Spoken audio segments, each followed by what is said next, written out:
Tudo bem, pessoal? Espero que vocês estejam bem, se cuidando, todos aí estudando bastante para que ganhem conhecimento e nós possamos seguir em frente aí, sempre com nossa meta de estudos e absorvendo tudo aquilo que é benéfico para a nossa saúde. Nós estamos aqui com a nossa disciplina, pregando para vocês a ideia da atividade física, dos benefícios, do quanto é importante para a nossa saúde. E nesse mês de novembro, nós temos algumas comemorações importantíssimas. Nós temos o Novembro Azul, que é o combate ao câncer de próstata. Nós precisamos sim alertar as pessoas, os homens, da importância da prevenção, de se cuidar, de buscar cada dia mais estar aí praticando exercício físico, cuidando da sua saúde para ter uma melhor qualidade de vida.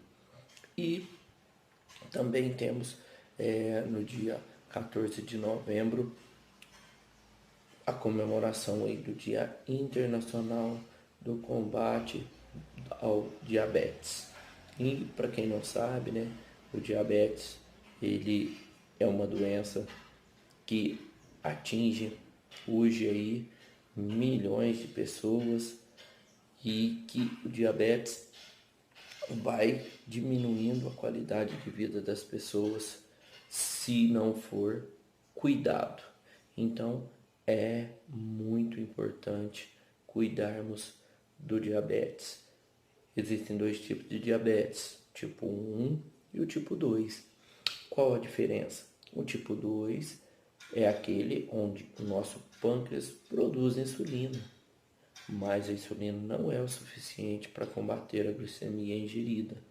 E o tipo 1 é aquele que o pâncreas já não trabalha mais, ele não produz nem um pouquinho de insulina. Então, temos essa diferença. E no caso do diabetes tipo 2, nós temos aí por obrigação alertar as pessoas de que o diabetes tipo 2 ele pode ser bem cuidado, bem monitorado e a pessoa pode ter uma excelente qualidade de vida. E um dos principais remédios, as principais ações para que isso aconteça é a prática da atividade física. A prática da atividade física é fundamental no tratamento do diabetes tipo 2, junto com dieta e, se preciso, medicações. Porque o exercício ele melhora o controle da glicose no sangue. E a sensitividade à insulina melhora da ação da insulina no corpo e diminui os fatores de risco cardiovasculares. E aí, gente, o mecanismo exato de como o exercício físico melhora o controle do diabetes tipo 2 não está aí, sim, completamente elucidado, sabe? Nós sabemos, assim, que durante o exercício, a redução dos níveis de glicose sanguínea acontece devido ao aumento da captação da glicose pelo músculo esquelético. Isso mesmo, aumenta, sabe, assim, a sensitividade à insulina e normalmente não dura mais que 72 horas. Então, desse modo, pessoal, a atividade física regular, ela deve ser realizada pelo menos 3 vezes na semana para o tratamento do diabetes. Isso, 3 vezes na semana. E aí, o exercício, muitas vezes o aeróbico, que é aquele que melhora o consumo de oxigênio, funcionamento do sistema cardiovascular e respiratório, eles são programas de treinamento simples, como os de natação, bicicleta, esteira, caminhadas, correr, pular corda. Exercícios assim moderados, eles levam a uma manutenção, da pressão sanguínea em pacientes diabéticos e traz aí para a gente uma melhora. E exercícios mais intensos, eles podem produzir sim a redução aí de peso com melhora significante, no tratamento da insulina, a melhora da glicemia em jejum e o perfil lipídico, e além de restaurar assim a função endotelial, reduzir a rigidez das artérias. Então, pessoal, há uma necessidade de uso de equipamentos apropriados e assim, o tipo de exercício precisa ser seguro, eficaz no tratamento desses pacientes diabéticos, principalmente se forem idosos e com resistência à insulina. E aí, antes de prescrever uma atividade física para um diabético tipo 2, alguns cuidados devem ser tomados.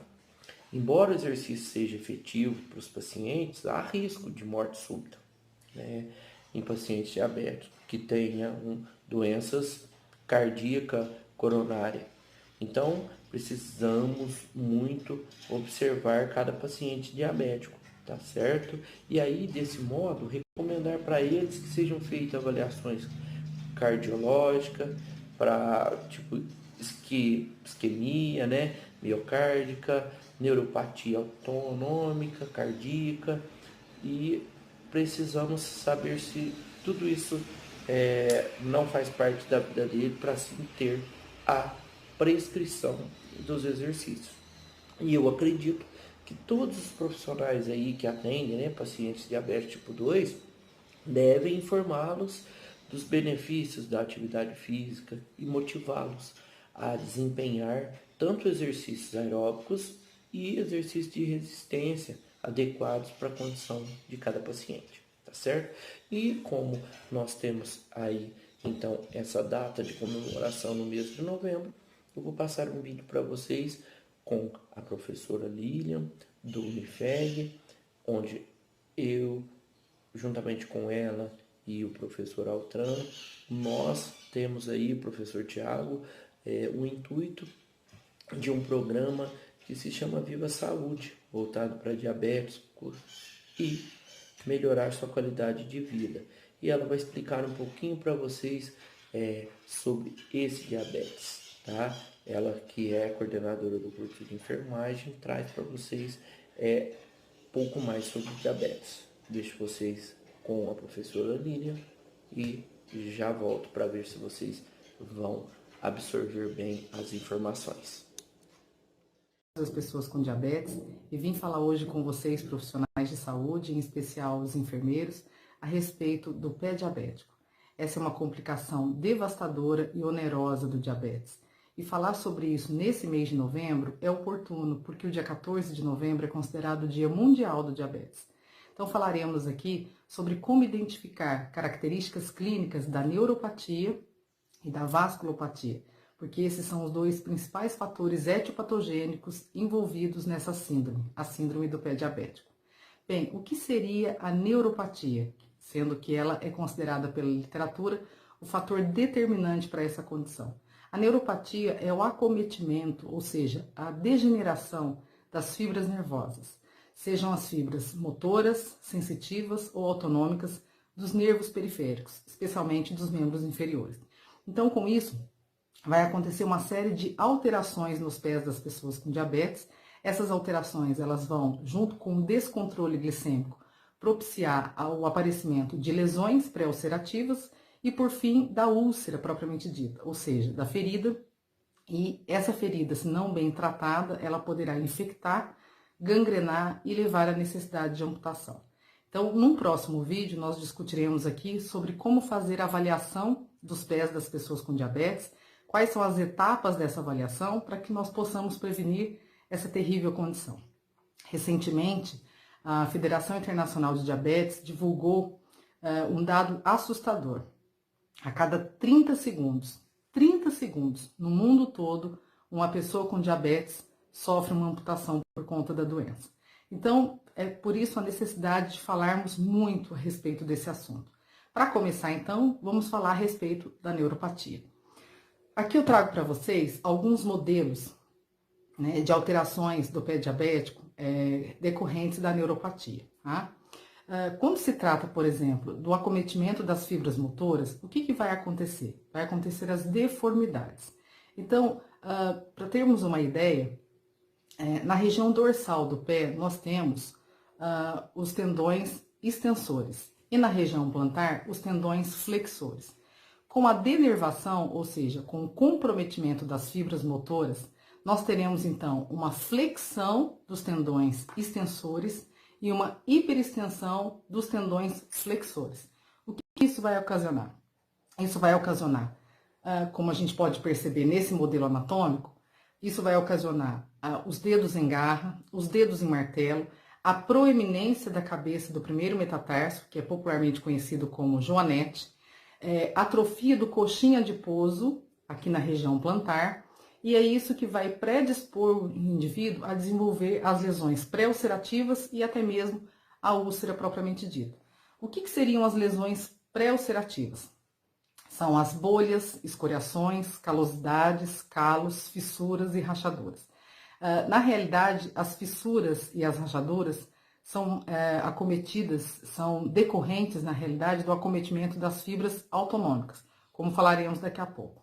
Então, vejam que essa alteração dos tendões extensores, dos tendões flexores, há também uma alteração do arco plantar, né, uma acentuação do arco plantar, ou até mesmo um desabamento do arco plantar, fazendo com que o pé fique totalmente plano, né, e toda a região plantar fique, então, suscetível ao aparecimento dessas lesões.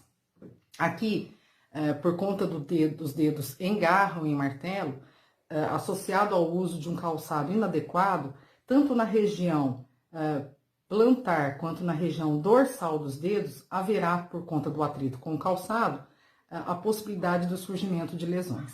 Então, nós podemos perceber que a neuropatia, e aqui estamos falando primeiramente da motora, ela leva a alterações que vão mudar completamente a arquitetura do pé e a forma como a pessoa irá pisar. E é isso que, associado ao descontrole glicêmico e também ao calçado inadequado, fará com que a pessoa fique suscetível ao aparecimento dessas lesões. Bem, temos também o acometimento das fibras autonômicas. O que são as fibras autonômicas? Elas são responsáveis pela inervação das glândulas sudoríparas, das glândulas sebáceas e dos folículos pilosos. Então, o que a gente percebe a partir do momento que há uma degeneração dessas fibras autonômicas?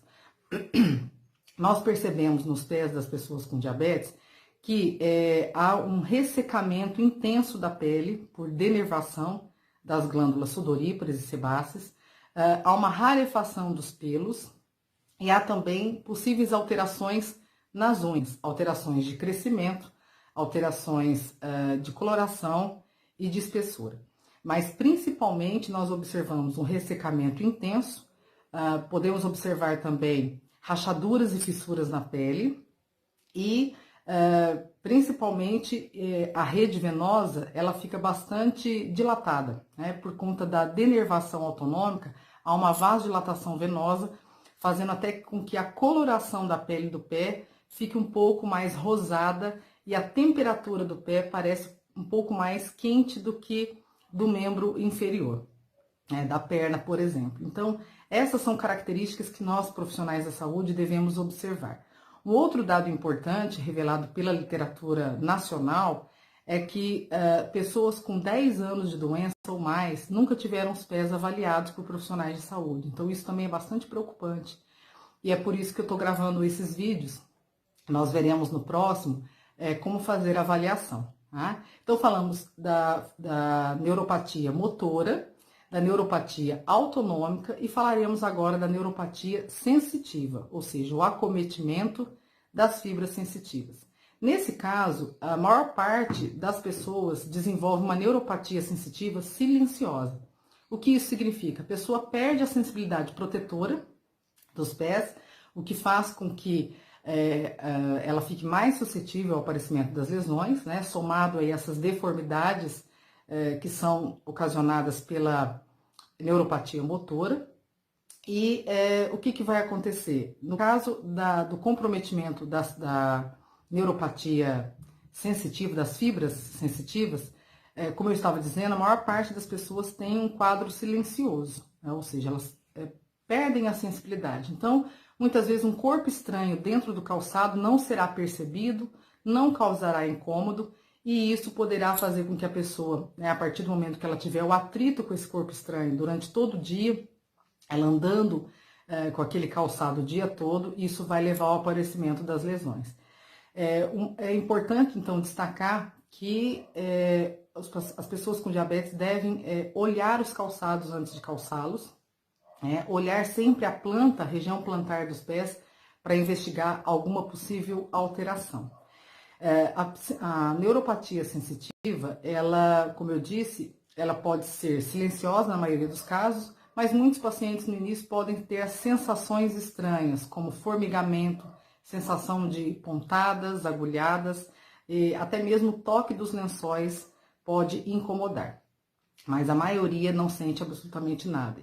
E existem exames neurológicos, na verdade, sensitivos, que são bastante simples, com instrumentos de baixo custo, quer dizer, uma tecnologia super baixa, basicamente o conhecimento do profissional a respeito disso, para se fazer a avaliação, tanto a sensitiva, quanto a avaliação da neuropatia motora, né, onde nós observamos toda a mudança na arquitetura do pé, e a vascular por meio da palpação dos pulsos pedioso e tibial posterior.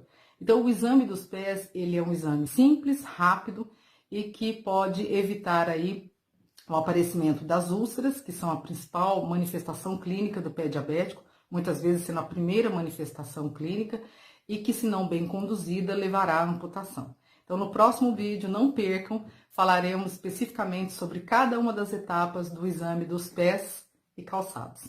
Vamos prevenir o pé diabético, vamos salvar vidas. Um abraço para vocês, até mais!